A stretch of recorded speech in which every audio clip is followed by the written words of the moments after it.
এমন কোনো সেক্টর নাই, এমন কোনো সেক্টর নাই যেখানে বাংলাদেশিরা অপকর্ম না করে। এমন কোনো সেক্টর নাই। মালয়েশিয়ার কুয়ালালামপুরে 2জন ভুয়া ডাক্তার আটক। এতে আমাদের কোনো সমস্যা বা আফসোস বা দুঃখ কিছুই থাকতো না যদি এই 2জন বাংলাদেশি না হইতো। দুঃখের বিষয় হচ্ছে এই 2জনই বাংলাদেশি।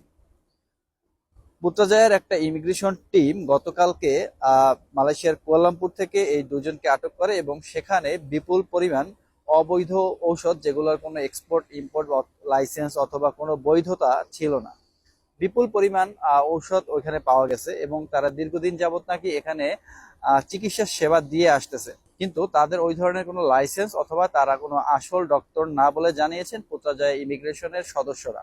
আসলে এখানে আমার একটা বাস্তব অভিজ্ঞতা আপনাদের সামনে তুলে ধরি। সেটা হচ্ছে, আপনারা যারা মালয়েশিয়া কুয়ালালামপুরে আছেন তারা অবশ্যই সবাই জানেন। সেটা হচ্ছে কুয়ালালামপুরের কোতরায়া